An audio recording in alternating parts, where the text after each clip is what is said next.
secara promosi boleh jadi yang sebelah ini ya, yang full printing menjadi lebih menarik. Tapi secara penyimpanan, yang ini alufoil, yang ini metalless. Alufoil punya kelebihan dibanding metalless. Kalau kamu butuh info update seputar peluang usaha, serba-serbi bisnis kuliner, inspirasi bisnis, dan kisah sukses pelaku usaha, stay tune di channel YouTube TV Bisnis. Video ini dipersembahkan oleh Dikemas Rumah Kemasan, Your Creative Packaging Solution. Bismillahirrahmanirrahim. Assalamualaikum warahmatullahi wabarakatuh. Jumpa lagi dengan saya Niwal dari dikemas.com. Dan kali ini kita bakal ngobrol lagi soal kemasan ya, terkait dengan fungsi kemasan untuk produk kita. Terlihat sepele tapi sangat penting, krusial teman-teman ya. Perlu dipahami oleh kita semua para pelaku UMKM khususnya ya. Ada beberapa hal fungsi kemasan ya yang kita sering dengar. Pertama tentu sebagai pelindung produk ya, kemudian memudahkan proses penyimpanan, kemudian sebagai alat promosi, kemudian meningkatkan daya saing dibanding produk kompetitor, mendekatkan brand kita dengan konsumen yang kita bidik, sebagai alat proteksi dari produk-produk pemalsuan produk ya. Kemudian dan juga dengan teknologi yang ada saat ini sangat dimungkinkan fungsi kemasan ini menjadi alat ukur untuk melacak siklus produk ya. Kita akan coba kupas satu persatu.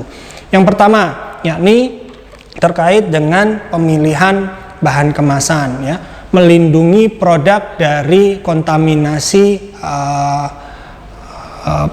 kontaminasi dari kotoran ya, kontaminasi dari cahaya misalkan ya, karena terpapar cahaya matahari secara langsung boleh jadi produk kita mudah rusak. Apakah kondisi suhu ruangan yang terlalu lembab ya atau terlalu panas boleh jadi juga akan mempengaruhi produk kita, sehingga pemilihan bahan kemasan ini menjadi sangatlah penting. Kita lihat ya, masih banyak kita jumpa di pasaran ya, untuk produk jajanan, untuk produk makanan tradisional yang dikemas dengan menggunakan bahan kertas ya. Selain itu nanti setelah dari kertas dia naik menjadi bahan plastik ya. Dari sisi penyimpanan, kekuatan, pasti saja plastik lebih baik daripada kertas. Kemudian setelah plastik naik lagi, kita kenal istilah metallized dan aluminium foil atau alufoil. Nah, untuk produk snack ya, umumnya cukup menggunakan kemasan metallized. Namun ada juga untuk snack-snack premium yang memilih menggunakan aluminium foil ya. Dan ini menjadi pembeda teman-teman ya, apakah produk kita ya, jadi kita harus tahu ya, ketika produk ini dijual, didistribusikan ya, kira-kira akan di layout ya, dipajang di mana nih, di rak yang memang terkena matahari langsung atau tidak, di dalam ruangan yang seperti apa, suhu ruang berapa misalkan.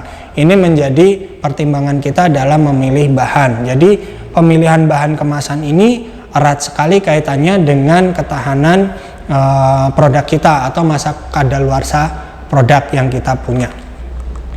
Kemudian kita lihat fungsi berikutnya yakni terkait dengan kemudahan penyimpanan, pengangkutan, distribusi. Apalagi misalkan tren sekarang melalui penjualan marketplace misalkan ya, dengan skema COD misalkan. Nah, ini menjadi penting kemasan kita apakah mampu ya, cukup kuat untuk melalui hal-hal tersebut. Saset kita tahu, pouch, standing pouch, botol, tabung, box ya, bag. Nah, berbagai bentuk macam varian ini tentu saja memiliki perlakuan yang berbeda-beda. Kita lihat misalkan snack, kalau bentuknya standing pouch ya, pasti dengan mudah ya, ditata seperti ini. Tapi kalau snack yang bentuknya pouch ya, kantong, bantal ya, seperti yang sering kita jumpa, tentu saja tidak bisa disusun berdiri semacam ini. Nah, kalau yang produk semacam ini, yang standing pouch, banyak kita jumpai untuk produk oleh-oleh ya, produk-produk yang memang dipasarkan atau di layout di dalam rak. Tapi kalau misalkan produknya pouch ya, bantal, otomatis perlu treatment ya, sehingga produk tersebut bisa diposisikan berdiri semacam ini. Kemudian kalau misalkan kita lihat juga terkait dengan bentuk produk yang sering kita jumpai, ya ini soal ziplock atau zipper. Sebetulnya fungsi ziplock ini apa kaitannya dengan produk kita ya? Kalau misalkan di kopi itu ada karakter, ya nggak mungkin beli kopi katakan seperti ini ya, saya pegang, nah itu langsung habis misalkan ya. Nah, jadi kan pasti buka tutup. Nah inilah fungsi ziplock sebenarnya. Tapi kalau misalkan di snack, apakah membutuhkan ziplock? Ya kita lihat karakteristik penggunanya, ya karakteristik konsumen mengkonsumsi. Apakah langsung satu kali habis? Ya kalau sekali habis ngapain juga pakai ziplock? Secara biaya pasti kan kemasan yang menggunakan ziplock akan menjadi lebih mahal dibanding yang tanpa ziplock. Ini yang jadi pertimbangan teman-teman sekalian, apakah kemasan saya bentuknya pakai ziplock atau tidak. Kemudian berikutnya terkait dengan sarana promosi ya. Kalau misalkan fungsi kemasan terkait promosi, ya umum kita jumpa terkait dengan pemilihan label kemasan. Mana yang paling menarik untuk media promosi Anda? Apakah menggunakan stiker? Apakah dengan polos? Apakah dengan printing offset? Apakah printing digital? Atau bahkan sampai ke rotografur? Nah, seperti contoh ini kopi misalkan. Di sini kopi ya, craft, standing pot craft menggunakan label sablon pelabelannya. Yang satu menggunakan teknik digital printing ya. Yang ini full metallized, yang ini craft alufoil. Secara penyimpanan pasti alufoil lebih baik dibanding metallized, tetapi secara promosi ya kalau ini sudah full printing ya, full printing bukan paper foil ya, bukan art paper, ini sudah full metallized. Yang ini masih kertas craft. Secara promosi boleh jadi yang sebelah ini ya, yang full printing menjadi lebih menarik. Tapi secara penyimpanan yang ini alufoil, yang ini metallized. Alufoil punya kelebihan dibanding metallized. Nah ini menjadi variabel kita semua dalam pemilihan bahan maupun label kemasan ya. Berikutnya jangan lupa juga ya, selain fungsi promosi pastinya ada fungsi edukasi ya, ada keterjaminan konsumen terhadap produk kita, sehingga kemasan desain kita harus memenuhi syarat ya, informasi-informasi apa saja yang harus masuk dalam label kemasan. Yang minimal satu, ada nama dagang. Yang kedua, ada keterangan nama produk ya. Produk ini apa? Snack keripik, misalkan keripik pisang ataupun yang lain sebagainya. Apakah ini kopi arabica, robusta dan lain sebagainya.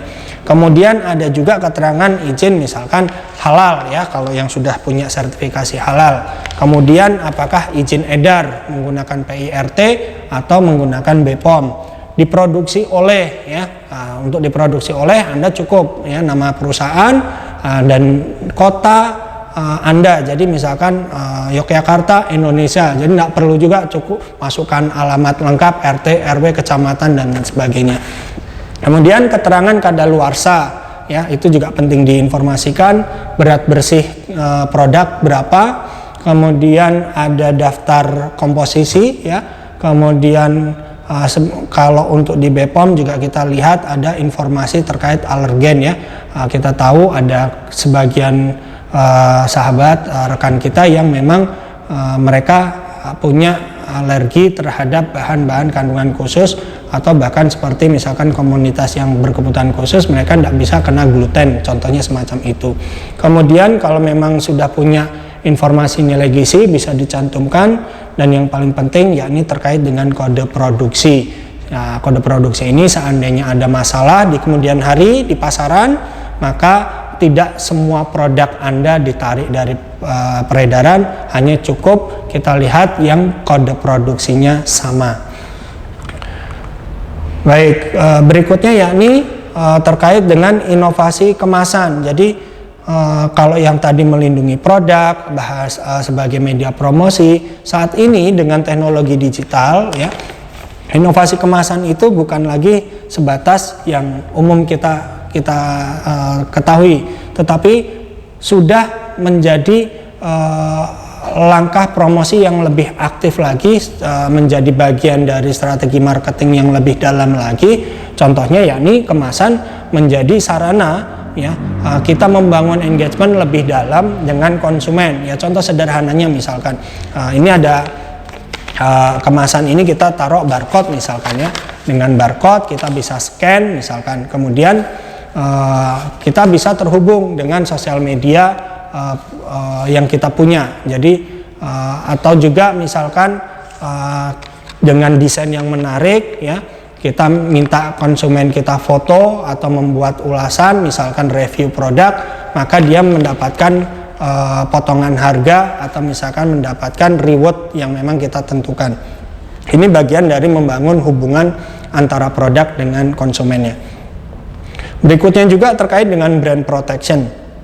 Jadi kita tahu kalau misalkan brand-brand yang cukup besar ya sangat dimungkinkan muncul produk-produk yang palsu ya memanfaatkan situasi tertentu, mungkin mencari keuntungan, ya sudah kita bikin produk palsunya.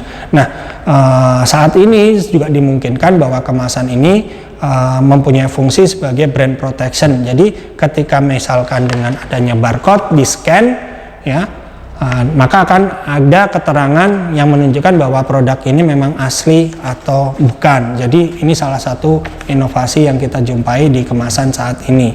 Dan terakhir, dengan adanya barcode ya memudahkan produsen untuk melacak ya sebaran produk misalkan. Oh, yang sudah paling banyak laku apakah area Jawa atau luar Jawa. Kalau misalkan kita lihat juga, oh berapa yang ada di gudang, berapa yang sudah terdistribusi, berapa yang sudah laku terjual. Nah ini beberapa fungsi kemasan yang bisa kita cermati bersama, sehingga pada saat nanti rekan-rekan membuat kemasan, ya tidak hanya fungsi-fungsi yang lama yang kita tahu, melindungi produk, sarana promosi, tetapi mungkin secara desain juga bisa di-upgrade untuk kepentingan yang lebih jauh. Yang tiga tadi yang saya jelaskan, yakni terkait dengan konsumen engagementnya, terkait dengan brand protectionnya, maupun terkait dengan supply chain track-nya. Nah mungkin itu yang bisa kita kupas di kesempatan kali ini terkait dengan fungsi kemasan. Jika Anda masih punya pertanyaan, silahkan Anda tulis di kolom komentar, dan mungkin nanti kita akan buatkan video penjelasannya. Jangan lupa subscribe channel kami TV Bisnis dan akun IG Dikemas Rumah Kemasan. Semoga bermanfaat untuk Anda semuanya. Sekian dari kami. Assalamualaikum warahmatullahi wabarakatuh. Terima kasih.